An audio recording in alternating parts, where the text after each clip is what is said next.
Hello, ladies. Welcome to Ready for Riches, day one. I am so excited that you all are here, and I am so excited for this course because what we are doing here is not only going to prepare you strategically, but we're diving deep into the identity work, into the boundaries, into the actual beliefs and behaviors that have to be developed in order for you to multiply what you've already created this year. And so this is not going to be a course on, hey, let's just like look at the last year and celebrate and make a vision board and then move forward. This is 2 weeks. We are taking 2 weeks of the end of the year to prepare you for more than you could imagine in 2025 and to let it feel simpler and easier in 2025.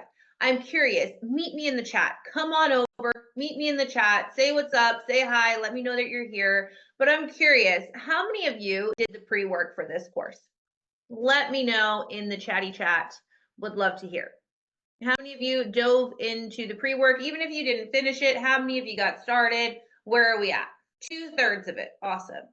So if you did the pre-work and you have some reflection already because you've been sitting with it, or maybe you can just take a second right now and really sit with it and ask yourself, like, what felt so fucking good this year?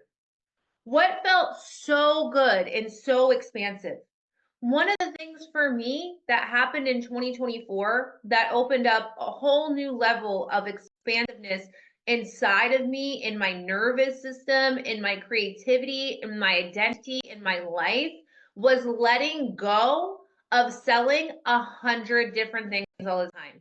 The business model that I had previous to this, which there's nothing wrong with it, but what I've realized is it just doesn't work for me and where I'm going, was that I was launching offers every single month. I was following a very structured launch strategy and I was launching new offers every month. I had group programs, I had a mastermind, I had one-to-one clients, I had a membership, and then I was launching all of these other group courses, and it just was not sustainable, not for me. And I realized I had to ask myself, I had to really sit with myself at the end of 2023, and I had to ask myself, is this supportive of where I want to go? And it wasn't. It just was not supportive of where I want to go. But in order to even answer the question of was it supportive of where I wanted to go, I had to really get clear on where the fuck I wanted to go. What was the vision I had for my brand? Because it's really easy to say, well, no, I need to do that because that's what so and so who makes multiple $1 million months is doing. So therefore, I need to do that too. Or that's what worked in the past. So I have to fucking keep doing that. No, that is not where we need to be looking for the answer to this question. The answer to the question of how am I going to be ready for riches looks at, what does riches look like for you? What does it mean for you to be a rich and shameless CEO who's living a lifestyle that feels rich as fuck? Notice the key word in that sentence was feels. Feels rich as fuck. So I want you all right now to just answer that question for yourself and for me. What is it like when you think of your business, when you think of the big vision for your brand, for your business, for your life? What does that even look like? What do you want that to be? And so today we're going to get super clear on like how to create that and what does that look like. And I'm going to take you into a meditation in a moment to really get clear on what that is. But I want us to answer that question first, because without answering that question, everything else we do in this course is going to be just busy work. Like for what? We're just going to be looking at numbers. We're going to be making launch plans. We're going to be looking at our offer suite. We're going to be fantasizing about things and creating hypotheticals.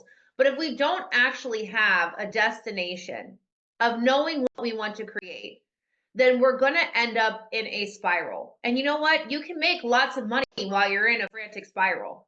I've done it. I've done it. It's possible to make a lot of money in chaos. But do you want your business to feel chaotic? Or do you want to keep holding yourself back from creating the results that you know you could have because you're not actually living in alignment with the vision that you have? and you're trying to live somebody else's vision or trying to build somebody else's business or brand instead of your own? So let's get super freaking clear on that today. And I want to just play in the realm of possibility before we jump into this and I go over all the housekeeping and I talk about what we're going to be doing over the next 2 weeks. I want to take a second and ground in and create some awareness around what that looks like. What is our riches? What does it mean for us? And I want to bring you guys in to just a quick little meditation coming into our bodies and taking a practice to just connect and listen to me as I ask some questions and see what comes through. So let's go ahead if you're able to, whether you're here now or watching the replay, as long as it is safe for you to do so, let's take a moment and settle into the space. Maybe you're sitting, lying down, maybe you're sitting in your car, maybe you're going for a walk. It's okay. But wherever you are, just take a moment to pause. And if it's safe to do so, shut down the eyes. Just taking a few deep breaths here. Not trying to control the breath or judge it or shift it in any way. Just breathing in through the nose, out through the mouth. Feeling the chest rising and falling with each inhale and exhale.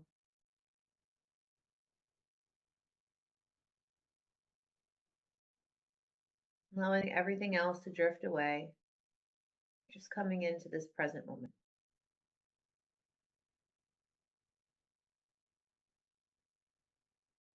And in just a moment, I'm going to ask you a question. And when I ask this question, I want you to just observe what happens in your body, what visuals come through, anything that occurs in the mind or body when I ask this question. Just allow yourself to follow it. Follow it through, listening as I ask follow up questions and just seeing what visuals, sensations, memories, smells, images come to mind.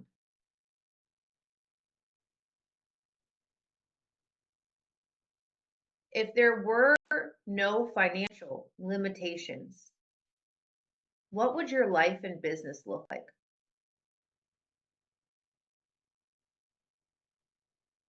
If money was not an issue, what would your life look like? How would it feel?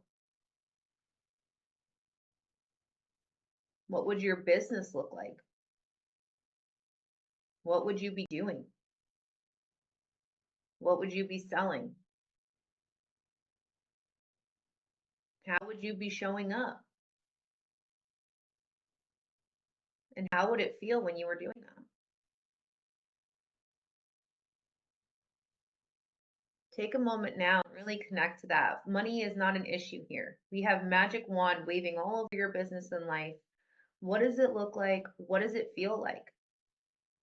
Without the need to make a sale or hit a quota or pay a bill or financial limitations on what you can or cannot do.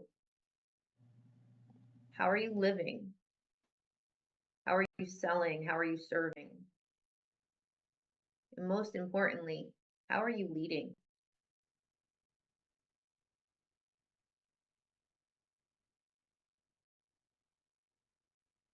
I'm going to give you a few more moments here in silence to really connect to this. Let yourself be in the feelings and the sensations of having it.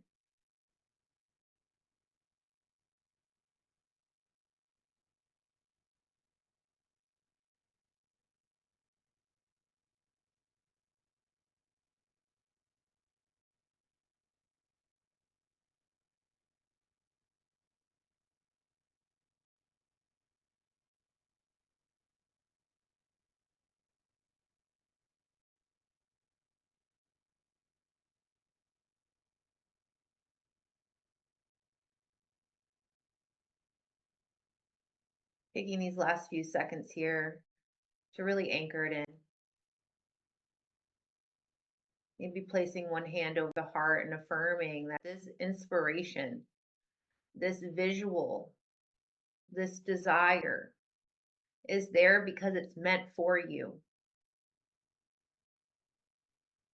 This isn't some fantasy. This isn't your future. It's available to you.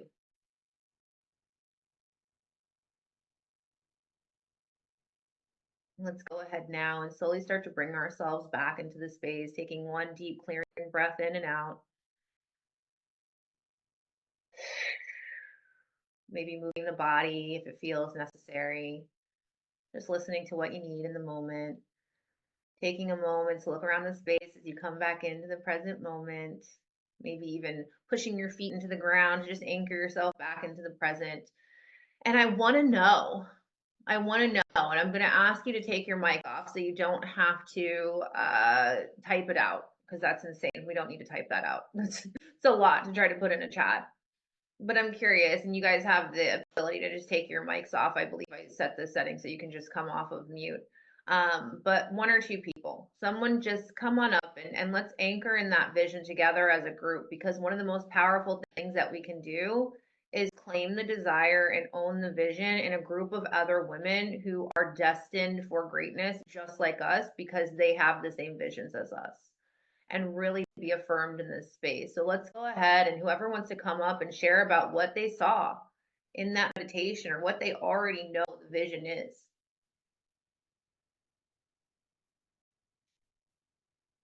Come on up, Nick. Is it letting you take it off? Yeah, yeah. Okay, perfect. So I fell asleep a bit at the end and had this weird little dream, but at the beginning I was in a vision. So, um, it was just about being, I want to use the word like devoted, but just to one space. So really nurturing a space and just creating like a container of women to come in, which is what the Embodying You program is starting to be. And it is my vision for it. But I keep getting the word spiritual leader, and that's what I need to step into. And especially being around, like I've been to loads of networking events about people calling themselves other women have called themselves spiritual leaders, and my best friend sort of nudged me and gone, it's your turn. That's what you need to call yourself. And I'm like, okay. But yeah, it's fighting with that word because it's not the first time it's come up. And even yesterday I did a little thing with Chat GPT, and I was like, create my future vision based on these things. And it had like spiritual transformational leader in, and I was like, oh, there it is again. So I really want to overcome that resistance around that word. Yeah. You're going to love today. You're going to love today when I start getting into this, because that really is it. It's about claiming it, Nikki. It really is just about claiming it. And that those nudges that we get from the universe, and you know this because you teach this, like, but sometimes we just need it reflected back to us. And that's the power of, I'm so happy that you're in the mastermind too, because that's the power of just like having women around you to like really anchor it in, to claim it, to mirror it back to you of like, yeah, you are a spiritual leader. You know this. You know that you would tell your client that those nudges, those signs, those experiences, that inner niggling that you're feeling, it's not there on an accident. Like this, it's directing you, it's guiding you to exactly what it's meant to be. And so it might be spiritual leader, or it might be another iteration of that, but you're claiming it and owning it. So I love that. I love it. I love it. I love it. So when you see yourself as a spiritual leader, what does that look like in action? It's more embodied. Like I've stepped into it and people are just coming now because I've started to lead. Um Instead of just sort of not playing around, because I'm not, and I am established in that, and people know me for what they know me for now, so that's good. But I feel like if the caliber of women that I want to really get to and start working with are the ones that are in like 6 and 7 figures, that think spirituality is a load of fluff, but actually it's the missing piece to like bigger success, in my opinion. So that's who I want to reach, but I need to stand in my power for them to see me. Otherwise, I'm still holding hands with, and I always will. And that's the thing. I'm really humble, and that's what I struggle with, is that people are going, just you need to lead, and I'm like, So this is okay.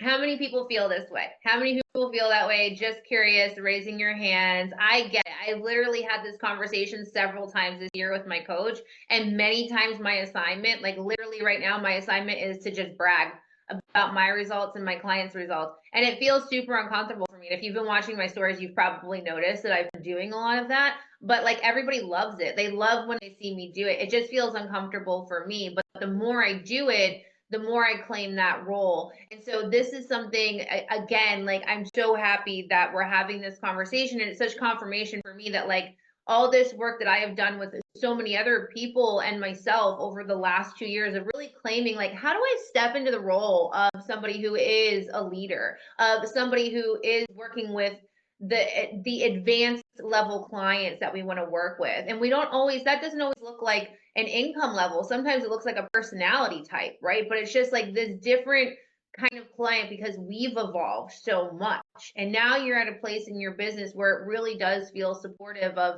anchoring into that one space, building that out. And we're going to talk so much about that today. So I think you're going to absolutely love that conversation. Thank you, Nikki. Anybody else want to share theirs before we move on to some of the housekeeping stuff and then get into the meat and potatoes of today? Your vision.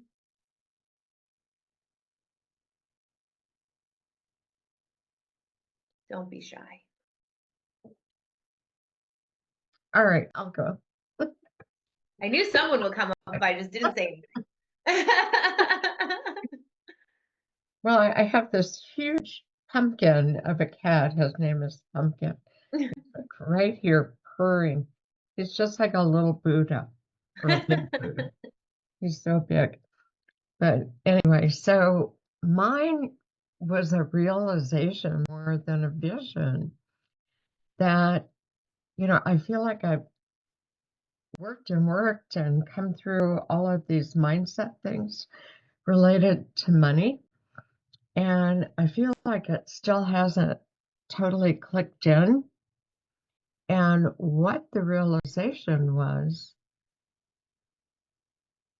is that I continue to think that I need to also heal not only my money stuff, but my husband's. So the realization was to not take that on. Like his soul journey regarding money is his own.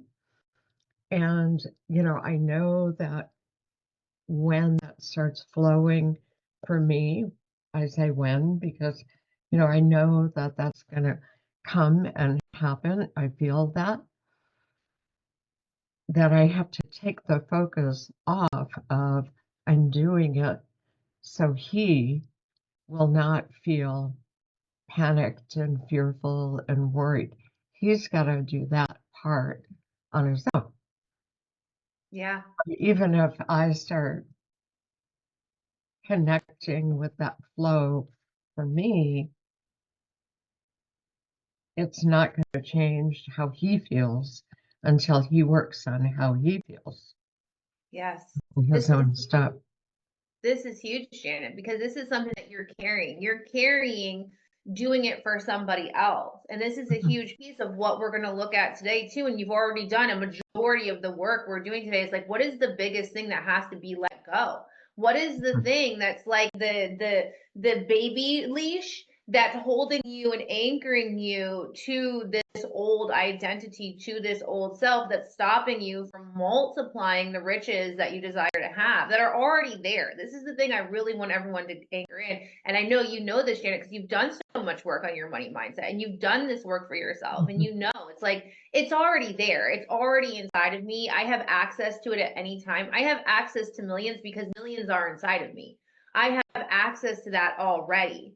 Now it's about creating that by really allowing myself to let go of everything that blocks me from experiencing that on a day-to-day basis, whether I'm selling, creating content, living my life, and because it shows up in the boundaries that we have, in the way that we sell, in the way that we communicate, and how we feel, and the things that we hide, and the secrets that we hold, right? And like all of this stuff, and that just becomes this cloak that stops us from receiving what we want to receive and being Yeah. seen the way we want to be seen. So this is a huge realization. I'm so excited for you. This is a big moment. Yeah. And I know even with my first marriage, he's now passed away, but it was kind of in the 60s, and we were letting go of money and materialistic needs, and my dream was to churn butter and spin wool, which Like the trad wives on IG now who are just like baking in like $1 million dresses and shit. yeah, Like it's yeah. So, so the idea of money and riches was like a bad thing. It didn't connect to spirituality. And I think, this one is still in that same kind of mindset. So if I want a nice restaurant, a good dinner, and have a glass of champagne, that, and also it goes back to my own parenting. My dad would continuously say to me, you have champagne taste and beer money, that old saying. But that's always been true. And to let go of those male kind of definitions yeah. that have been put on me. Ugh. And oh my God, is that still there after all these years? It's hardwired, Janet. It's hardwired. You know what I mean? Like in that, and it's perpetuated just in different forms in today's society. And so we get to create the awareness creates the separation. So now we have the awareness, and now we can continue to separate and anchor in the new beliefs. And so part of that is just going to be really being conscious of when you're getting in it for him and making sure that you're in it for you and honoring your champagne taste and letting that flow through and everything that you do. And I think you're going to really love the belief section that we do today. You'll be able to go deeper into this. Thank you. You're so welcome. Thank you for coming up and sharing. Okay, ladies. So now we have the vision, right? So we're going to get into the work that we're going to do today, which is going to be all around like really how do we multiply that vision? How do we take what we've already created in 2024 and 10x it by looking at some of the things that we've already been talking about today? It's like, where do I need to direct my focus? What needs to go? What boundaries need to be set? What needs to change in my pricing and my behaviors and my beliefs and all of this, right? So we're going to get into that in just a moment. But before we get into it, I want to talk to you about what to expect over the next 5 days and just kind of go over some housekeeping and share a fun idea that I had. I was wondering who would be into it. Do you guys want to do like an ugly holiday sweater party at the end of this? And like when we meet for like the end wrap up? Okay, let's do that. I'll set it all up. I was like, I wonder if people would be into that because I'm like, please give me any excuse for a theme and to dress up, and I am there. Like, please. So, okay, we will do that. So let me just share my screen with you really quick. You all are going to get this workbook that I'm about to share with you. Oh, this always does this to me. Hold on a second. So you all are going to get this workbook that I'm going to share with you, but let's just kind of go over what we're going to be doing over the next 5 days or over the next 4 days, 2 weeks, so 2 calls per week of what this is going to look like so you know what to expect. So today we're going into really getting clear on how do we expand? How do we multiply the riches that are already here? How do we build something that is 10 times more profitable and feels 10 times better than what we did this year, right? And so that's going to look like a lot with what we did with the pre-work, then getting into that today. And then in day 2, we're going to look at the strategy of that, like what actually has to happen in our offer pricings and sales to make that happen. Then we're going to go into the embodiment work of like, what actions do we start taking now? How do we start living this way now? How do we live this way into the future? How do we set up a plan for when maybe we might hit a wobble in this so that we can stay embodied in our richest self, so that we can stay embodied in that version of ourselves who is receiving at insane amounts of insane levels. Then I'm bringing in Alyssa. Alyssa is a genius at systems to scale. She is the queen of getting shit done. Okay. This woman, her and my ADHD are two very different. Her ADHD is like, I create systems to work with it. Mine is like, I do what I want when I want, and my systems live inside my brain, and I have my own process. But she is so organized. This is a private client of mine, and I've watched her over the past 4 months set up insane automations and funnels that are working and bringing in cash like on repeat just from emails and funnels that she set up and like a quiz and all of this. So she's really good at setting up these different type of sales systems as well as like content creation systems and talking a little bit about like delegating and hiring team members as well. So she's going to come in and she's going to do that work with us on Wednesday. Then I'm going to add a call in on Thursday for a Q&A in our holiday sweater and our party, and we're going to have like a really great fucking time. Okay. So, and I'll be able to like be there and be present because that's the first day of my holiday vacation. How many of you are taking off at the end of the year? How many of you are going to be taking off for a couple weeks or a week or so? Okay, good. Awesome. Please do that. Please do that. So this is how to be successful. I don't need to tell you all because all of you know how to be successful. Like show up, do the work, take the actions, celebrate. All right. Celebrate. The bigger piece here that I didn't include here that I forgot, but I want to say now, and I really want to drive it home. Use the group. Use the group. Use Rich and Shameless. I was thinking about setting up a Telegram chat for this, but then I was like, no, I want you guys to be in the group. Let's just be in the group, connecting, talking, sharing our insights that we're having from doing the assignments, sharing wins, sharing, asking questions, whatever it is, okay? And just tag me. And if I miss it, then just bump it up, okay? Because sometimes I don't get my Facebook notifications. I don't know what got switched off, but sometimes I don't get Facebook notifications and I have not been able to figure it out as to today for the past 6 months. So please just bump it up if I didn't respond to it like within 48 hours, because typically when I get back to people. All right, so now we are going to you're also going to have access to this workbook, which will be emailed out after this call. It'll also be uploaded in the group, and I'll be adding the days to it as we go. Right now we have pre-work, and then we have part 1. So this is what we are doing today, okay? So I'm going to get into that, and we're going to look at it. We're going to do all the fun stuff. But I really want to talk about something that was reflected back to me this weekend, okay? So as I shared, ever since last year, and even the year before that, I just didn't have the discipline to really anchor into the focus that I needed. Like I was talking about at the beginning of this year, really just simplifying my business model, making it easier, really aligning it to support my brand and my vision, while also making sure that I'm building something that is like gonna last the long term. How many of you want a brand and a business that is still generating income 20 years from now? I don't want to have, it's like, that's cool. Just a few years is fine. Some of us want it, some of us don't. Like, I want Lily to be able to take over this business, or at least I want to be able to sell it and then give her the money for it and let her do what she needs to do and have my own little nest egg and invest my money and make it grow for me. And I have some big visions, you know what I mean? I had to go through a maturation phase in the first 3 or 4 years of this business to really understand what it meant to be a CEO. I had to go through an exploration phase of like figuring out what I wanted and what I didn't want. Many of you are there now, or you've been doing it for multiple years and you have a very clear picture of what you want or you don't want, or you just have a clear picture of what you want or what you don't want right now. And that's perfect. But if you want a brand that is going to stand the test of time, if you want to be able to sell in 3 years, switch your entire shit and pivot and sell something entirely different, then what you need is a brand. Okay. So as you all know, Lily is 13 years old. Okay. Does anybody have a teenager here? I know Nikki does.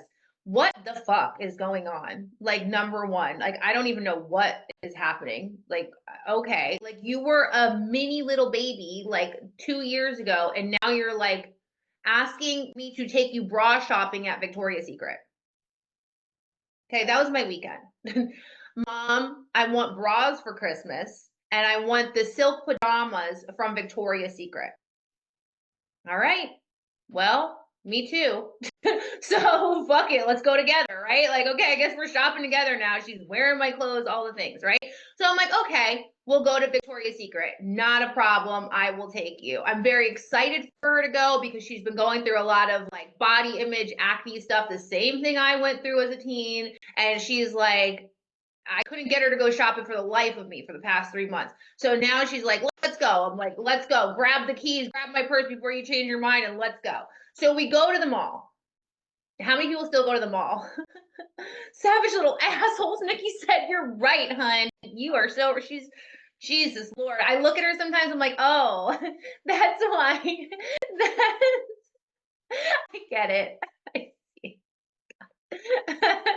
I have a fucking attitude. I got it. I see that now. But anyway, we go to the mall. And if you have been to the mall ever, you know what time it is during holidays, right? Like, it's wild. Stores are packed. People are crazy. Like, I love it. I'm here for, I love that energy. I wish we still had Black Friday. We were like lining up and like knocking people over to get TVs. Like, I don't know why, but I love it. It's like my version of a mosh pit as an adult. I'm like, yes, let's fucking go. But anyway, so we go to the mall and we go to Victoria's Secret. Well, Victoria's Secret is packed, okay? Packed. Like literally off the charts.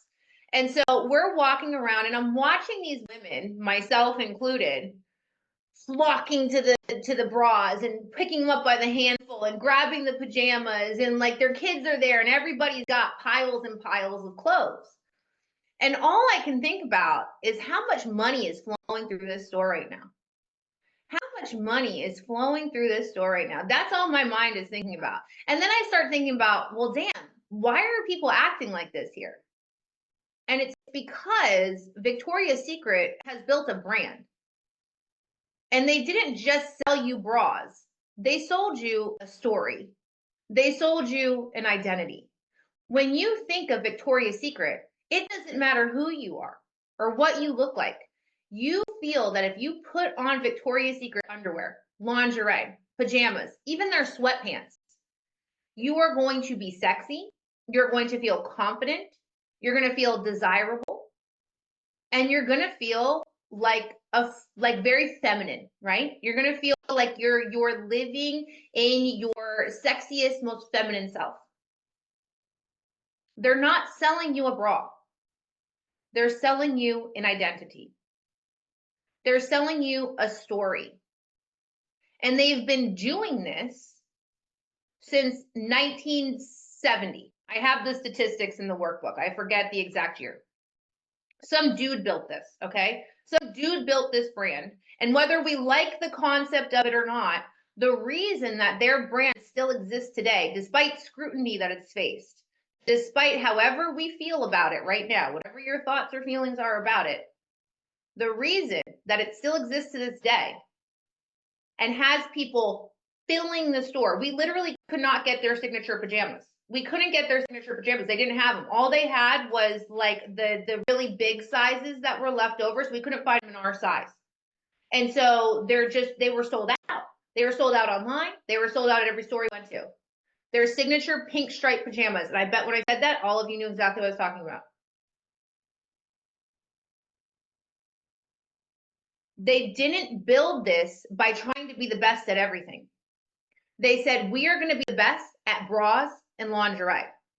And then what they did was they got so fucking good at mastering how to sell bras and lingerie and how to build a brand that people wanted to keep coming to and that people continue to shop from. Not just like, oh, I need one bra, I go there one time and then I go to the next store the next time. No, Victoria's Secret is a juggernaut of a brand. It is one that people choose over and over and over and over again. Because the next time Lily needs a bra, you know where we're going? Victoria's Secret. The next time I need a bra, you know where we're going? Victoria's Secret. We're talking about generations buying from the same brand. Mothers passing the brand down to their kids. Buy from this one. This is where we go and we need this. And they got there because they spent so much time in the beginning not trying to get good at all things, but getting good at one thing. Nikki, this is what we were talking about. Getting good at one fucking thing. And then product development. What other brands are coming to mind right now as I'm sharing this with you? I'm curious. Pop it in the chat. What other brands are coming to mind for you right now?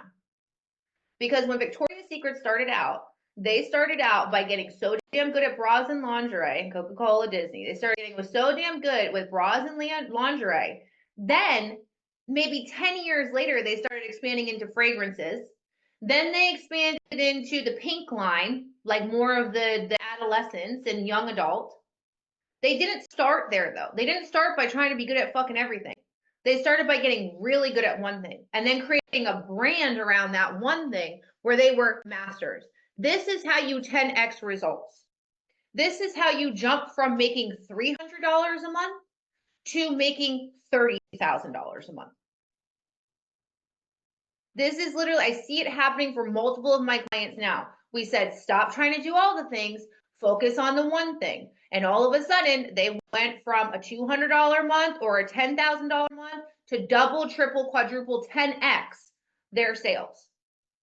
I literally had one client who went from an income dip around like $20,000 months to literally 8xing that. Like, how the fuck do you do that? You do that because you get really good at talking about what you do. You get that because you get really good at focusing on one thing. This doesn't mean selling 18 different offers at 18 different times. This doesn't mean trying to serve every single fucking type of client. This doesn't mean trying to launch a new offer every time you pivot or you feel like something. Your messaging should be so grounded. Your brand should be so anchored that no matter what you're selling, your messaging and your branding is selling everything already. But you need to get really good at one thing. And this is going to make some of you go, oh, I don't want to do that. And I love you so much, but like, that's up to you. That's your decision. I'm telling you facts. These are just simply facts. The brands that we named off, let's just anchor this in even further. The brands that we named off, Disney. What did Disney get known for? Mickey Mouse. They didn't get known for Cinderella and Rapunzel and Belle and the Beast and the Disney Channel and the theme parks and all of that. They were known for Mickey Mouse, then Minnie Mouse. That was it. Animation that made you feel like you were a child again. Whimsy, magic. Then it developed into the romantic brand that we have today, but it didn't start there. And you know how long it took for people to buy into that? A long time. We could go through each of the founders of these companies and say, hey, yeah, they almost went bankrupt before it actually took off. They almost went bankrupt before it actually took off. A lot of people didn't want it. A lot of people didn't get it. And then they kept going and they kept going. And then they kept building the brand and they kept getting better at one thing, at one thing, at one thing, at one thing, and letting go of everything else that didn't work. Yes, we test. Yes, we explore. But they let go of everything else that didn't work. And they got really fucking good at one thing. Do you want to have a brand that lasts a lifetime? Or do you just want to make as much money as fucking possible in the next 10 years? Both of these statements are true for both of those desires. So if we want to do this, we need to think both, please. Same. I'm here for both. I'm here for both too, Caroline. So if we want to think about this, and just to give you some numbers at this, because I was like super curious. I was like, okay, well, Victoria's Secret is obviously like making lots of money, right? I wonder how much Hanes is making. We all know who Hanes is, right? Hanes underwear, right? Hanes t-shirts, Hanes underwear. They sell multiple different things. And they're through huge mega stores like Walmart, right? Like they sell through those too. And Amazon. You can't get, I don't think you can get Victoria's Secret on Amazon. I might be misspeaking here, but I don't think you can. But you can get Hanes on Amazon. So you can get Hanes more mass produced than Victoria's Secret. Last year, Victoria's Secret made $6.2 billion. Hanes made $4.3 billion. They made $2 billion more than this universal brand. And I can tell you right now, it is because of the identity and the brand and knowing who they're selling to. Hanes sells to everyone. Victoria's Secret sells to a certain type of woman or person identifies as a woman. They sell to that. That is who they are selling to. And they are selling to them so that they can feel sexy, confident, and desired. Because those are core desires, very primitive desires of the human psyche. How many of you love feeling wanted? I love feeling wanted. I love feeling desired. I want men to fall at my feet and worship me. Low key, definitely do. definitely want that. I feel very powerful in that. Okay. That's just, everybody can have their own thing. I'm sure. And like getting a little into kinks here, but like, that's my thing, right? Like, I love that. I fucking love it. I'm here for it. Right. And so like that, I'm going to choose a brand that identifies with the feeling that I want to have, the person who I want to be. Hanes, if I need underwear in a pinch, I'll run to Walmart and get some Hanes. But I'm not actively going there thinking I'm going to spend a lot of money in this place today because I want to get this piece of lingerie, this bra, and oh yeah, I really like this cute little set that they have in pink, and I'm going to buy that too. And oh, there's some fragrances here. Love Spell. Who remembers Love Spell from their teenage years? If I see fucking Love Spell anywhere, it's going in my cart, 1000%. They did a sale last year for Black Friday. I was like, remember like when they would go through the stores and like throw out that shopping market sweep or whatever, where they would just push all the stuff into their carts? That was me with Love Spell. I was like, I'll take all of those and just be done. I want to have it forever. This is a brand. This is a brand. And so if we're thinking about, okay, I want to multiply my results in 2025. What am I saying right now? What do you think I'm saying right now? Let me rephrase this question because it's coming out weird. What do you think you need to do based off of what I'm sharing with you right now if you want to multiply your results in 2025? Pop it in the chat. So I like Soma, and that's different, right, Janet? And that was the other point I wanted to make here. Right next to Victoria's Secret was Intimacy, and I shop at Intimacy sometimes because I like their stuff. It's super cute. But there was like 5 people in Intimacy, and Victoria's Secret, they were running out of stock. That was how many people are there. Show up for myself, my power, get clear on my brand and my messaging, start sharing more client successes. I love this. I love this. So let's talk about it. Let's talk about what it actually takes to make this happen. Oh, I signed out apparently. Okay. All right, we're good. Okay, so if we want to do this, it means that we need to think about who is the one person that we are selling to, and what is it that we are going to do to help us show the world our it factor, our unique brand, the thing we are here and are really fucking good at. Trying to do all things for all the people is not going to get you Victoria's Secret results. How many of you felt that in your body when I said that? Trying to sell to old people that you've outgrown is not going to get you Victoria's Secret results. Trying to make everybody happy in your life is not going to get you Victoria's Secret results. Trying to avoid hate on the internet is not going to get you Victoria's Secret results. Trying to sell 18 different offers because you think that's what you have to do in order to make a lot of money is not going to get you Victoria's Secret results. I'm just going to stop here. I just want to pause here because I see so many people going, are like turning. I see bodies shifting. And I just want to take a second and I want to see what's coming up for you as I'm sharing this. Squirrel. Squirrel. Same, Nikki. And this is like a progression. Yeah, you can unmute totally. Come on up. I forgot to say we're gonna be here for probably like 90 minutes today, guys. So that's just which bit really, because I think, but then that goes back to what the vision was before, which is the embodying you. But then so the embodying you program, it's 12 months because I don't think you can fully embody spirituality on a short course. You've got to be in it. You've got to be wanting to do the work, and you've got to show up and do it.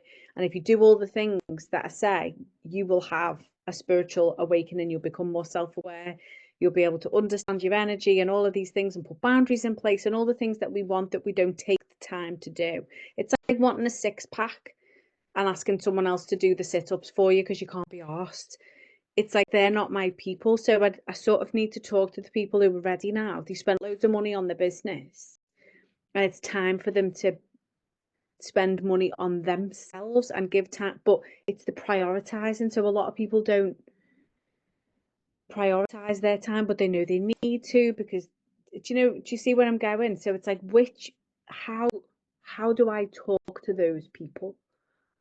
So all right, so here's how I want you to think about it. Instead of thinking about them first, think about you first. Think about what is the transformation and what is the conversation that you want to be having. What is the transformation that you know you can get people? If it's a more embodied spirituality to live a X type of life, then that is what we focus on. That is what we focus on communicating. Then instead of thinking about the actual tools or smaller transformations, we think about the identity of the woman.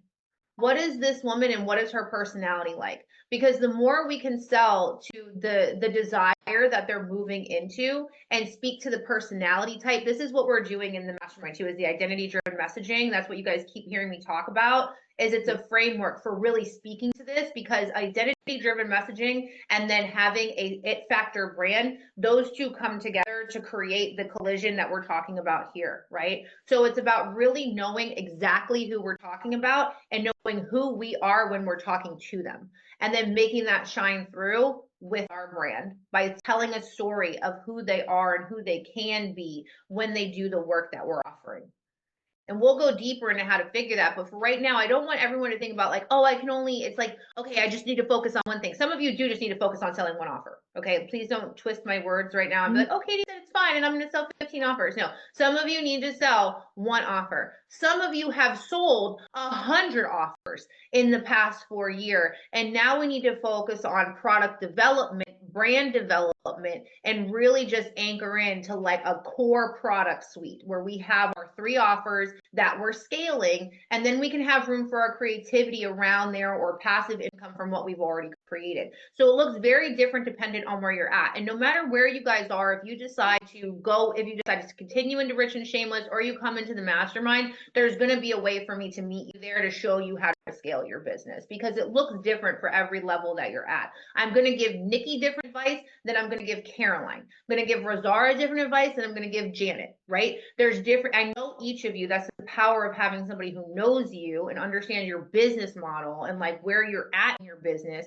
and what you're really fucking good at. Because I know Nikki is really fucking good at group programs and courses. Like, she's really fucking good at that. She's good at speaking on stages. She's good at events. Like, this is a strength. That's your it factor. We need to amplify that, which you've already started doing, because you intuitively know this is where I reach the most people. This is where I make the biggest impact. And so I don't want you to think too much about methodologies. I want you to think, and that's part of it, but I want you to think more about the personality of the person that you want to work with, the identity of the person that you're speaking to, and where you're going to take them, the unique transformation that only you can provide for them. Does that make sense? Yeah, it does. And I think because embodying you is so full of all of the different things, because I've purposely put everything in there and gone, this is my one thing, and it does this, this, this, and this, and if you want a bit of this, it's got that, and it has got everything, so that I can talk about my transformation is this, and it's the whole 12. Come and play with me for 12 months inside here, and I'll help you to get from here to here. So it's that. But then from what you're saying, it's like, I need to find the biggest transformation or the most impactful one, and then be like, this is inside here, and just talk about. Yeah, and then we'll create a name for your framework too within Embody You that you can just use as a general statement to bridge the gap, and then you can speak to where they are now, where they want to be, and help them buy into the story through your brand storytelling. Okay. We'll go deeper into it, but you're on the right track. You're already there. You're already doing it, but we're going to make it more refined and more impactful, more potent. This is what I mean by 10xing. Is like right now we're at the level of like where you're currently at, but we want to, instead of just moving to the next notch, we want to just get rid of everything and amplify everything that is working, and then boom, take you off to the next level. Okay. All right, awesome. Okay, so we're thinking about this. So what does this mean for you? What does it look like? And I want you to really think and I want you to really think about this as you're going through this and you're building your brand vision. What is it that, and this is going to be a question that's going to make some of you be like, what the fuck, Katie? Because it makes me still go like, what the fuck, Katie? What is it that only you can do? When I think about me, I've never met another coach. I don't know another coach who has the life experience, the education, the lived experience, as well as the marketing genius who can do both the inner work and the trauma healing and then tell you how to turn it into a marketing strategy. Don't know anybody. Don't know anybody that can do that. I know that's my zone of genius. And I know I have to amplify that and bring that through. And I've done a really good job of doing that already, but I want to 10x. So how do I get even better? That is always the question that we are asking ourselves. We're already great. How do I get even better? If I want iconic fucking results, how do I get even better? How do I become iconic? Because like, if we even think about, none of us probably watch basketball. I don't watch basketball, but this was something interesting I heard the other day. We know who LeBron James is. If you're in the US, you probably know who he is. We know who LeBron James is. LeBron James has been able to log, let me do the math in my head really quick. Like the average play time for most NBA players is 40,000 minutes or something like that. And for LeBron James, he's done 60,000 plus. He's a master at his craft. Why? Because he masters getting better all the time while also incorporating rest and recovery. So I don't want you guys to think about like, how do I get better by just working harder? It's how do I become more potent? How do I become more potent? It's not productivity, it's potency. How do I become more potent in what I am doing? So again, it's not about adding more or putting more in, it's about taking away and then creating the periods of rest, recovery, focus, because that's going to allow you to be creative and come online to figure out how can I make it even better? How can I innovate this now? How can I say this in a new way? What does the new iteration of this look like? And actually have the capacity to do that. And this is where most entrepreneurs get fucked, is because they hit a wall. Anybody hit a wall this year? Oh, I did. 1000%. I hit a wall in my career too, because I was not well, life showed up. This year I was definitely incorporating rest and recovery, but life showed up and it happens sometimes. No problem. The replay will be on here, future dates and everything will be there I'll send it out in an email. I thought about it, giving it up several times. Yeah, this is the thing. Is it so like we need to be very intentional about getting rid of everything that drains our energy. So we're going to be looking a lot at scheduling today, boundaries. This is why I had you do the pre-work of like what felt really good, because I guarantee the months that you made the most in your business were when you were having fun, you were rested, and your creativity was online and you were in your zone of genius. I would guarantee it 1000 fucking percent that that's what was going on the months that you made the most in your business. So let's look at this. I want you to think about living your big brand vision. We said it, no financial limitations, all of that. So you're going to answer these questions and jot them down. We did the meditation. You've already planted the scene, but I want you to jot it down. Now we need to clean shit up. All right. We need to clean up what's not working. So right now, I want everyone to think about what is draining or out of alignment in your business right now. Is it an offer? Is it a client? Is it something else? What is it that is out of alignment for you? For example, one of the things that's been out of alignment for me is the way that I have my system set up in my business. Okay, bye, Janet. Is the way I have my system set up in my business. I need to create more semi-passive income if I want to scale. I cannot be giving all of my time to everyone all the time, even though I love doing one-to-one, even though I love all of the things. If I want to do that, and that's what I'm really good at, then I have to create semi-passive income. And in order to do that, I need to take everything I've created and start putting it into systems that sell for me behind the scenes. And so I've already started doing this year. Just like for Cash Bash and Black Friday, like everything was set up. I've started to slowly 10x myself by putting these systems into place. And I was able to receive, $10,000 while working like 2 hours a day, maybe. Need to incorporate a group program. I want more time with my dad and kids. I just keep selling one-off sessions one-to-one. That's very important. Very, very important. We're going to be doing product suite Thursday. So we'll come in and start looking at like, what does that actually look like and how is it in alignment with your brand? So we don't just want to throw anything in here, right? We need to make sure it's in alignment. But first we need to figure out what needs to go. So just doing all of these one-off sessions, you need to be able to create one-to-many programs.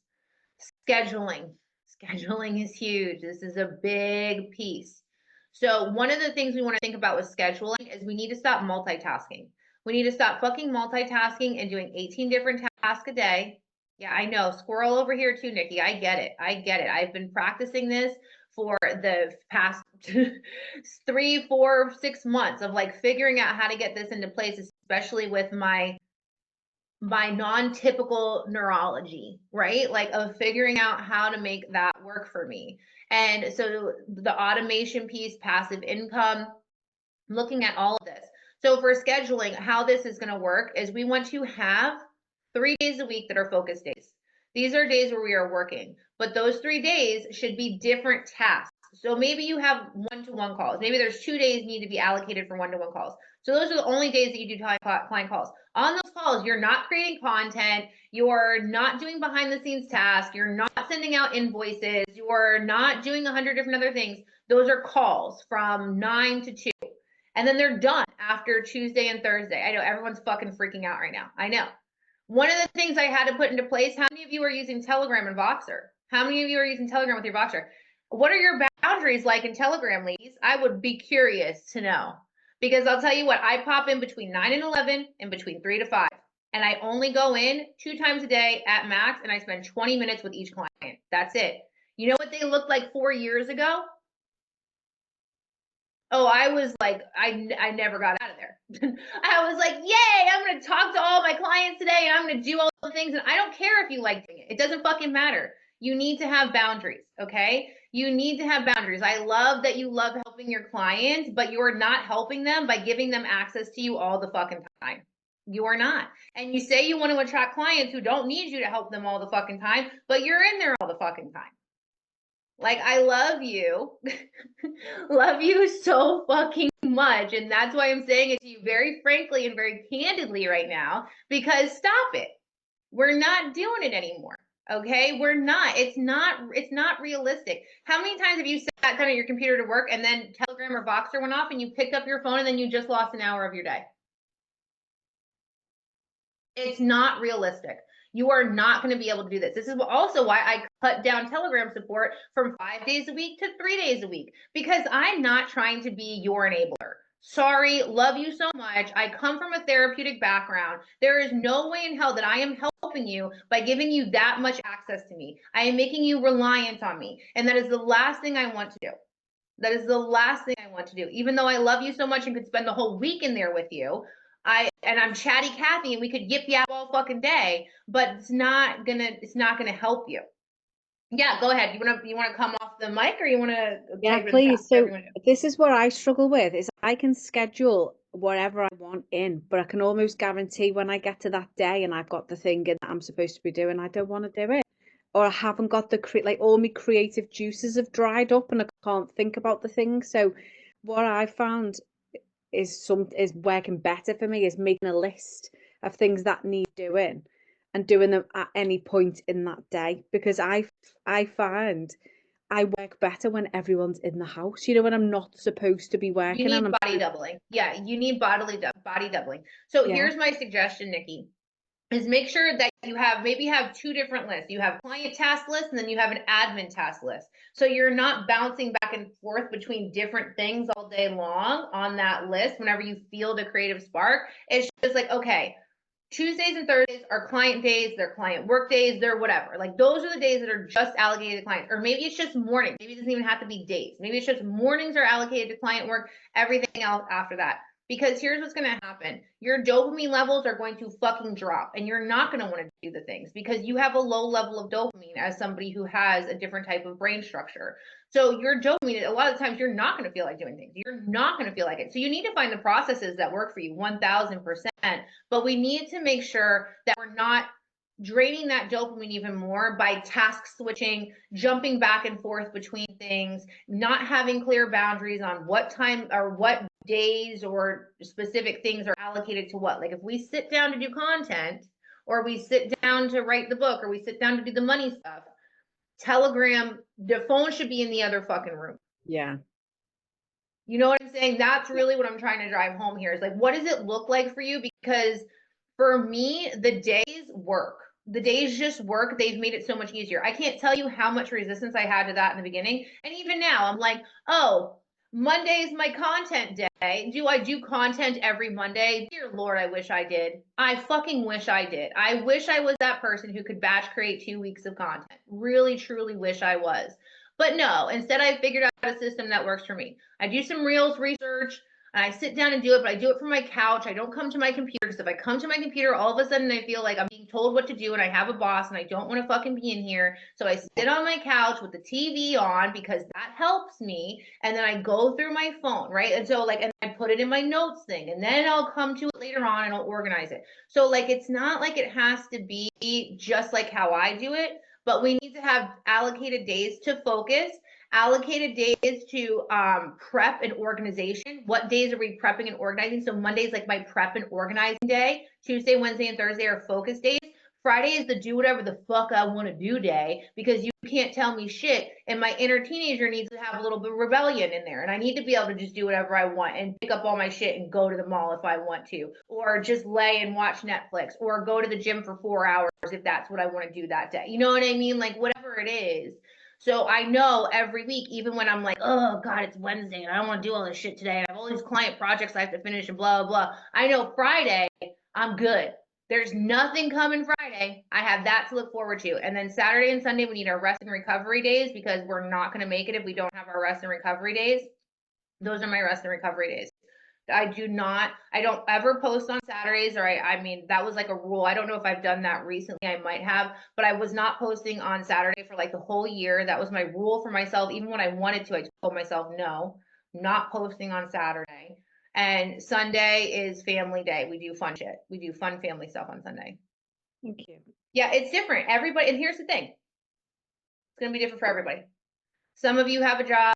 Some of you have little kids. So like, it's just different. I have a teenager. It's different than when I had a 4-year-old. I don't know if I could have had such a set schedule when I had a 4-year-old because it's a fucking 4-year-old. Like, and that's the priority. Like, they determine what's going on. They run shit, not me. Like I might say I do, but literally they do. You know what I mean? So like, it's gonna look different. You have a 4-year-old. That's perfect. So like, you know what I'm talking about. They're the boss. Like, when tantrum time happens, it's tantrum time. Nothing else is happening during tantrum time. When you're trying to sit on your computer and they're in your face, shoving a toy in your face and saying they want a snack, there's not much you can really do in that moment. And unless you want to sit them in the corner with an iPad the whole day, and you don't want to do that. That's not what we're trying to do, right? Like, so we have to figure out what works for us. My whole goal here is to figure out what is not working in your boundaries. What is not working in the clients that are coming in? Who do you not want to work with? Who has been an absolute pain in your ass the whole year and you literally do not want to work with them next year? Like, and I listen, I'm being honest. I'm being honest because we're humans. And I remember a therapist used to get, and she said, it's me, I'm the problem. I'm always the problem. I'm always the problem. And there have been things that like, I'm not going to keep doing in 2025. I am not going to continue. I will no longer have customized one-to-one options. It's just not going to fucking happen. I can't do it. It's not realistic. I know that for 2025, I need to have 16 one-to-one clients for the entire year to hit my baseline of 200K from one-to-one clients. That's if I don't raise my prices. That's where my prices are right now. Am I going to raise my prices? Probably. Probably going to raise them. But for right now, I'm willing to take on 4 at my current rate, and then I'm going to raise it up. And so I could do it tomorrow if I wanted to, but I don't know. We'll see. Kind of happy with where they are, despite industry of like calibrate and raise your prices. Like, I'm kind of happy with where my prices are, to be honest. I don't really want to be the coach that's charging $10,000 a session. Not yet, at least. Where I am right now, that doesn't really feel great to me. I don't think I'd pay somebody $10,000 for a session unless it was like fucking Tony Robbins or something. So like, I'm not gonna probably, and even him, I don't even know if I would. I'd be like, okay, I'll just read your book. Like, I don't know. Like, I'm just being honest, right? Like, I haven't met anybody yet that I'm like, yo, take $10,000 from me so I can sit in a room with you for an hour. Like, that hasn't happened yet. We'll see.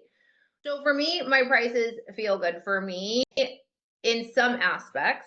But for my one-to-one, I know they need to go up. And I also need to know that the boundaries need to tighten up in one-to-one. There's only going to be a limited amount of content reviews. And even this year, I realized when I started doing more of content reviews and copywriting for people to help them understand it, not to write it for them, but to show them how it could look, then I added a whole new job onto my plate. And I realized that that's not realistic going forward. I can't do that going forward. Literally can't. Not for everyone.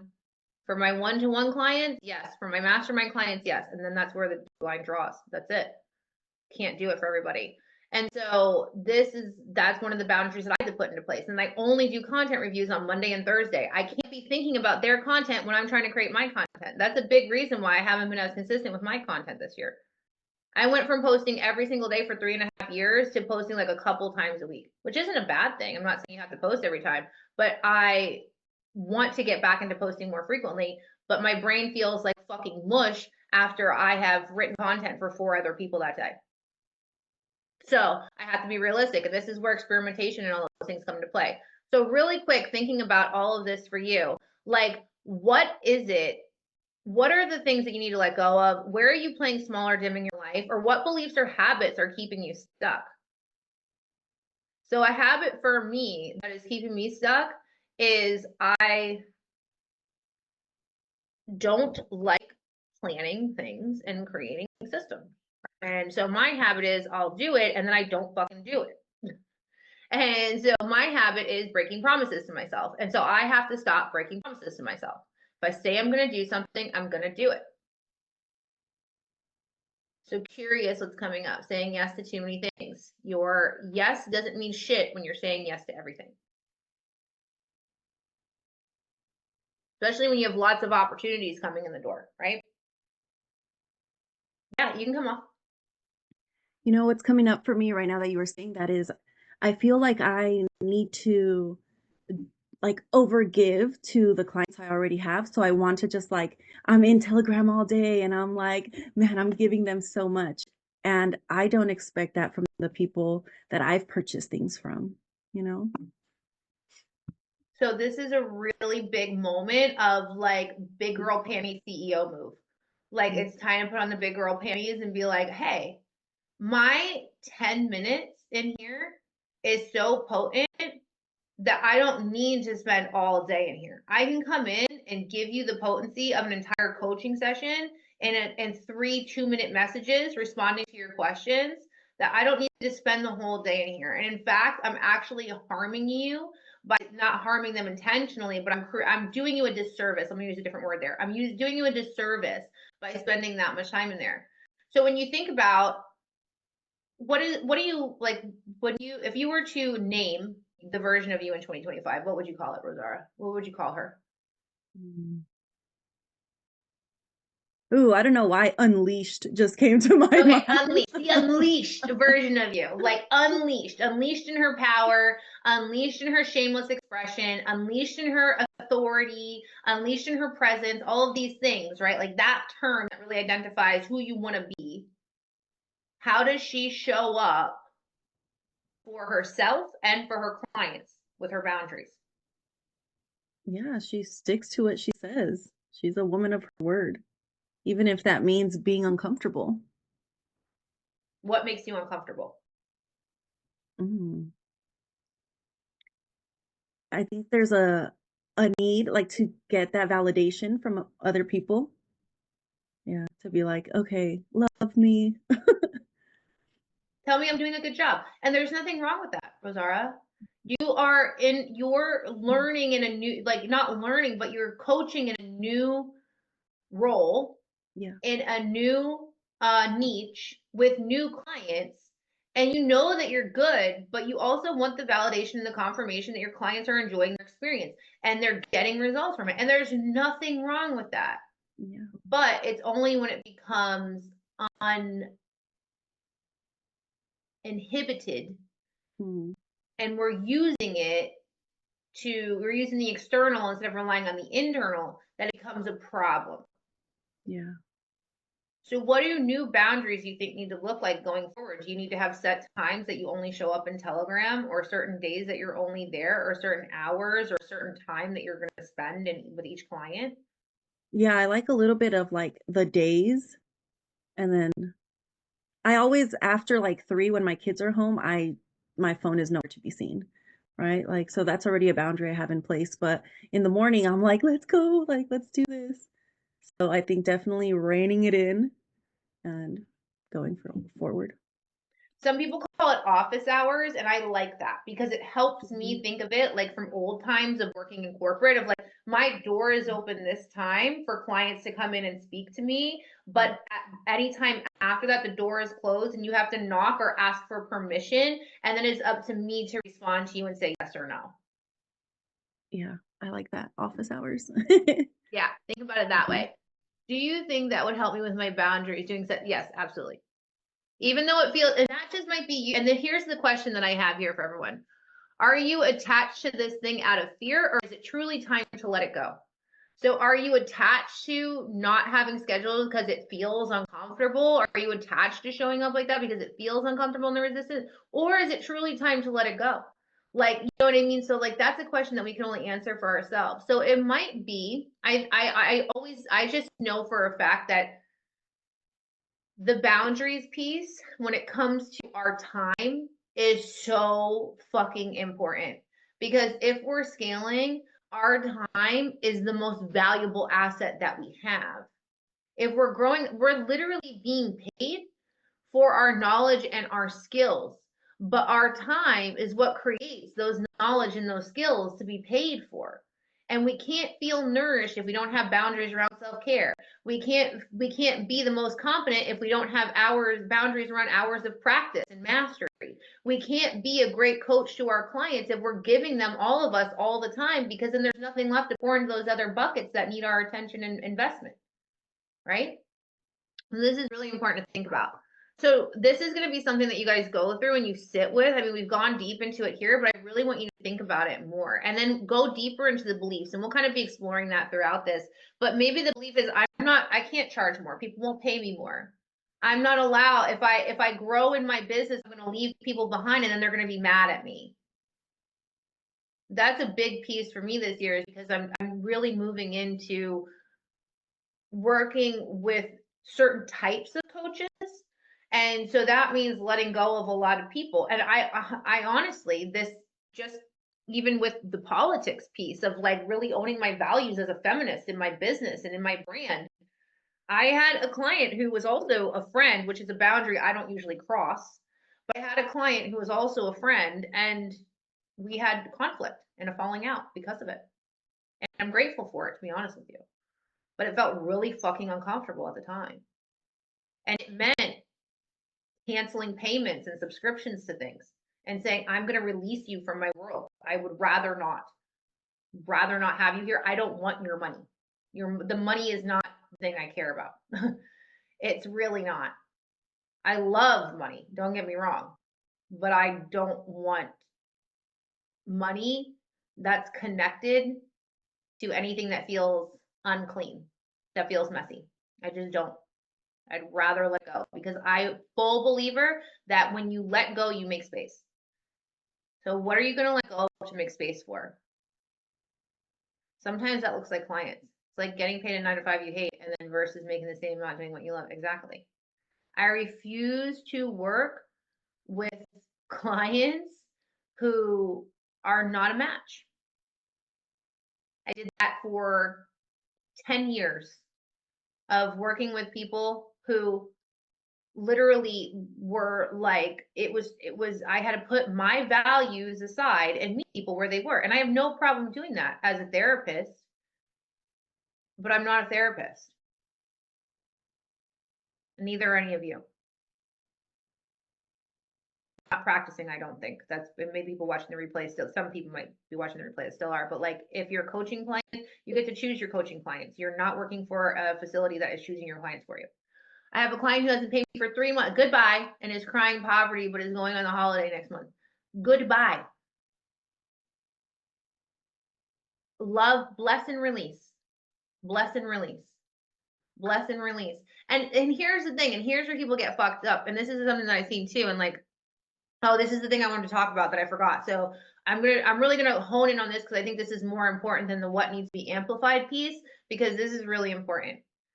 There are going to be things that have happened this year or years previous and in the upcoming years that hurt you, that disappoint you. How many of you experienced significant disappointment this year in your business? For the past 4 years, it's happened to me at least once a month. At least once a month, there's been some piece of disappointment, mostly self-inflicted, which is fine because I have big fucking goals and I want to hit these big fucking goals. But God says I'm not ready for it yet, so it hasn't happened yet. So I have to accept that. But that comes with disappointment. But so much disappointment when it goes unprocessed becomes a handicap in hope. It becomes this thing where you can no longer access hope because the disappointment is so profound that you're unwilling to let yourself even fucking dream anymore. And until you deal with the disappointment, the dream is going to feel unattainable. You're not even going to be able to experience it. So we have to really look at like what disappointments need to be processed and released. That could look like the experience I had with that client. It could look like people ghosting payments. It could look like being bullied on the internet. It could look like maybe somebody maybe your friend was like, didn't support you and left you. Maybe your spouse doesn't support your business. Like there are significant things that happen outside of the actual business in your personal life that hurt. I can't tell you how much rejection just felt, not necessarily like overtly, just in dating this year. Like I'm a single 38-year-old woman dating. It's wild in these streets, y'all. Like it's fucking wild. And like there have been a lot of experiences that I've had where it was like, damn, I thought that could have been something, but it wasn't. Or ew, I put too much time into that. Or like, oh, what a valuable lesson. I mean, all of it is lessons, and I have a very evolved mindset and capacity, so I can look at it that way. But it doesn't mean the little girl in me still doesn't feel disappointed or rejected. And I have to work with her. Because intellectual, evolved, boss bitch CEO Katie knows what fucking time it is. But the little girl inside of me who was abandoned and neglected for 18 years needs some love in those moments. And it's hard to be like, damn, we really wanted the thing, but we didn't get it. That sucks. Especially when you want something so bad. How many of you want it so fucking bad? Like you could literally cry thinking about how big it's going to be and how amazing it's going to be when you have it. That yearning and that desire takes a lot of navigation internally to be able to hold it without getting into a place of sadness, disappointment, and anxiousness and grief. You have to be able to hold it with eager anticipation. And that means that when the moments of disappointment or conflict or other things happen, that we have to appropriately address those things within us, navigate them, forgive ourselves, forgive the other person, and release it and move on from it. And continue to be aware when it comes back up, because just because you said I've released it and did the work on it doesn't mean it's not going to come back up. Shit gets triggered. It's real out here. Let me see. I'm in a space now where I literally want to burn my business in its current form to the ground and start over. And that's okay. You can do that. If you really want to do that, you should do that. You might need to do that. It's like when they burn the forest so that the trees can grow again. It's the same thing. Like sometimes that just needs to happen. We did that one. Iman, I did that. Yeah. See? Yeah. Absolutely. I retired a program that brought me in over $200,000 just because I couldn't fucking do it anymore. If I had to talk one more time about choosing a niche, and listen, I still have this conversation with some of you and I love you and I'm not mad that we have the conversation, but like if I had to have that conversation one more time with people who just wanted to be a coach because they just wanted to make money and leave their 9-to-5, couldn't do it. Couldn't do it. Nope. Nope. Nope. I would rather pull out each eyelash one by one. That was a sign.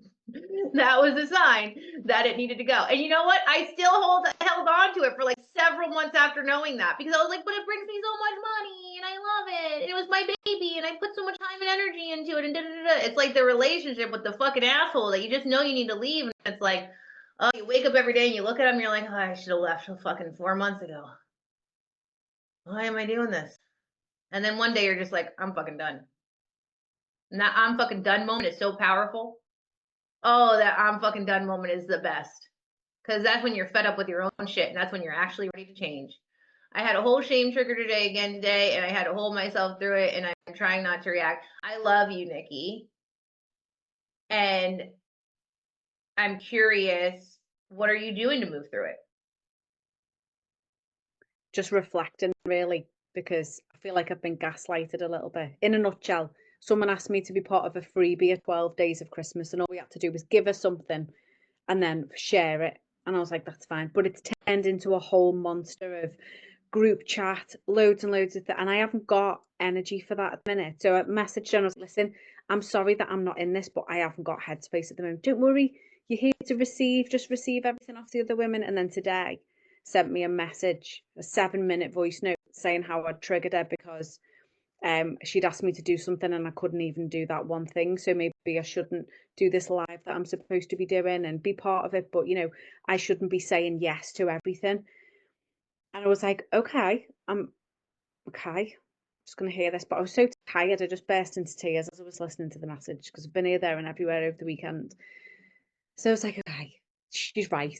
I shouldn't say yes to everything. I probably shouldn't have said yes to this, but it was sold to me as you just need to do this and this. But it's not been that.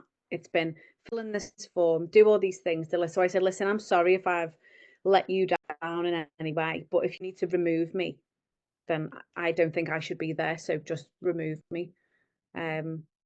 But I was really emotional at the time and I wish I'd have waited until I'd responded to her. But in the moment, I was like, do you know what? You can fucking hear this because this is down to your sort of like, do you know what I mean? Saying one thing and then slapping me back in the face with it. And I was like, that's not, that made, but all sorts up about like not feeling safe and not trusting. And this is another spiritual woman. And I'm like, and she just doesn't understand that I do everything last minute and it's my absolute fucking best work. So I've got it in my diary to be there tomorrow. I would have put it in the, but there's things that, you know, everyone works differently and I don't know.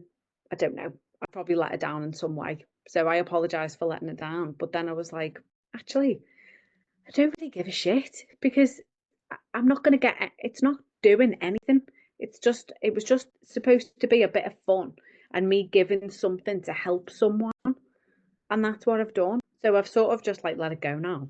Yeah. But I just want to say to her, I'm just going to leave the group because I can't be fucking lost. I think you should just do that. I think that should be your thing today where you just shoot a text. You don't have to do a voice memo either, where you just write something, give yourself the space to make it sound how you want it to sound without the emotion attached to it, and just shoot it over and practice that setting the boundaries. This is your first step in creating that new level of growth and saying no to the things that don't serve you. And so that this doesn't happen again. Right. And like that, I really don't think you did anything wrong. And maybe I'm a bitch, you guys. Maybe I'm a bitch and like I don't know. I feel like I'm not, so I'm gonna go with that. But like I wouldn't have even apologized. I would have been like, I don't have the bandwidth for this right now, so I'm no longer able to participate. So I have to exit this. And I thank you for the opportunity. Goodbye. Exit stage right. And like that, but this is a good piece for you, Nikki, because you didn't do anything wrong here. You needed this experience to teach you. Because I've had these experience. I've had so many of these experiences, like before becoming a coach with recovery, because everybody wanted me to speak at every event, at every meeting, do all the things, sponsor 18 girls. And then I started doing that. And I had no time for myself. And I had to start learning how to say no to people and opportunities, even though I really wanted to do them. And even though they felt like a good thing. And even though I felt obligated because I felt like I have to give back what was given to me and help other people and do all this shit. But then I started saying no. And it just felt so fucking good. And I was like, I'm just going to say no to everything that I don't I want. think that's going to be my thing for next year is saying no. And I think boundaries is like I'm being shown sort of like loud and clear a few things around, do you know what? I'm so pissed off with myself for trying to pacify things and just make things okay instead of going, you fucking cheeky bitch. Like Yeah. you said the other day it was okay. And why aren't I? Like I'm seeing all these women around me like not taking any shit and I'm like, oh, I can't be arsed. And I can't be arsed with the drama, but actually some things are just not okay. Yes. Yes. Some things are just not okay and they need to be addressed. And even if you don't do the greatest job at addressing them, you're going to feel better about not abandoning yourself for saying what you felt and what you meant in that moment. Yeah, and I just wish I hadn't have replied when I was upset because it was like, I'm really sorry. I've struggled this week with my ADHD. The tasks you're asking me to do are things I struggle with in general. So I've got a VA and a PA. So they're not things that come easy to me. I thought it was this and it's not. And she's read it and she's not replied. So what I'm going to do in a minute is take myself out the group and just say, thank you for this opportunity. I'm no longer going to be participating. Good luck. And then you With should love, put, namaste. I'm just kidding. But wouldn't that be amazing? Wouldn't that be amazing if you sent her a picture like this and you said, thanks for the fucking opportunity, but you made up a whole bunch of shit that I'm not doing. So enjoy your Christmas. Fuck off, fucker. But like you should say that here. Like I want to give you the space to say that here because that's what you really want to say. And your body really does want to react and your emotions do really want to get big. And like they're allowed to be big around this because you do feel lied to. Yeah, I'm like, you little dickhead. It's so not. And she's like, I saw a squirrel this morning and it reminded me of you. And I was like, well, did it run away? Because that's probably what I'm gonna do.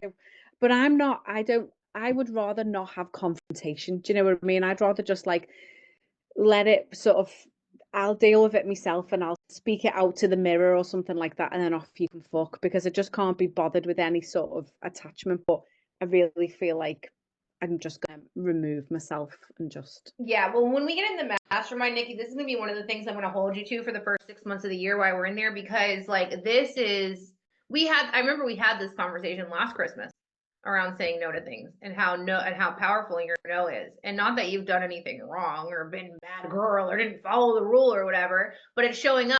It's showing up because you have so many opportunities. You have so many opportunities and it'll show up for anybody when they have that many opportunities. So it's not just like a Nikki thing. This is just a human thing that happens when you have so many things that you want to do. When you have to pick up your 4-year-old, when you have so many opportunities to do. So like practicing saying no is something I'm going to hold you to. Okay. Yes, please. Thank you. I will. All right, let me see where we're at. Okay, I'm going to take 10 minutes to go through the rest of this because it's all stuff that you can do. But I really wanted to get into this because having somebody walk you through the things that you can't see is so important. And it's really easier to see the things that are working than it is to see like what behaviors or patterns aren't actually serving us anymore. So I want you all to go through that and answer those questions of like what needs to go. Here we go, cleaning up misalignment. And then what needs to be amplified. And you did this. We did this in our pre-work. So like, what is it about you or your brand that you really want to amplify? What do you do that brings the most value and transformation to your clients? And how can you amplify this presence and power in 2025? Then we're going to step into this rich and shameless CEO energy of like the person who owns her presence, leads with power, lives rich and shameless, and is selling from that place. So you're going to come down here and you're going to answer the questions in like separate areas of your business and life. Like what needs to change and how you're showing up based off of everything that we did prior in this worksheet. And you're going to map it all out and you're going to put it all there and everything makes sense. So put it all there because we're going to be looking at this and reflecting on it as we create our offers, as we look at our product suite. And so I really want you guys to sit down and make the space to do this. And so some of you might be like, Katie, I don't have the time to like do this right now because I'm wrapping up the end of the year, right? So there will be recordings, there will be replays on all of this that will be uploaded in there because I know for me, I've done some of this, but I'm going to revisit it when I have 2 weeks off at the end of the year and I can anchor in with my fuzzy socks and my hot bevy and like sit down with my journal and go through it a little bit more and go deeper. But I've already started looking at the data. I've already gotten clear on what needs to shift. I know what the 10X version of me looks like. I know what I'm selling next year and I know what needs to go. There's a gap in my product suite I need to fill. So I'll be looking at that at the end of the year, wondering what is that going to look like? And I might not come up with an answer yet. but we need to start figuring out at least the skeleton of this so that we can start putting things into action now. And so if you're watching this and you're rich and shameless and you're like, I want to continue in doing this work and I really want to make 2025 the year that I build a brand that stands out. I have messaging that is calling in clients daily. I'm owning my it factor, taking on stages, launching the podcast, doing the retreats, whatever it is, and really becoming that version of you that you know should be making 20K to 50K months. Then you should come join me in the Presence and Power Profit Mastermind, because that is where we're going to continue embodying, deepening, and strengthening the work that we're starting here. So if you're interested and you're in Rich and Shameless, please DM me privately. Do not use this link. DM me privately, because you do have a VIP pricing on this. It's different from what's on the checkout page. But if you want to check out what's included, all of the things, you can check that out there. Okay. I love you guys so much. Go do this work. Go dive into it to the best of your ability now. Share your insights and reflections in the group. And I'll see you on Thursday. And we're going to start getting into product suite, pricing, strategy, all the things, and creating your blueprint. Okay. All right. I love you guys so much. Big hugs. And I'll see you next time.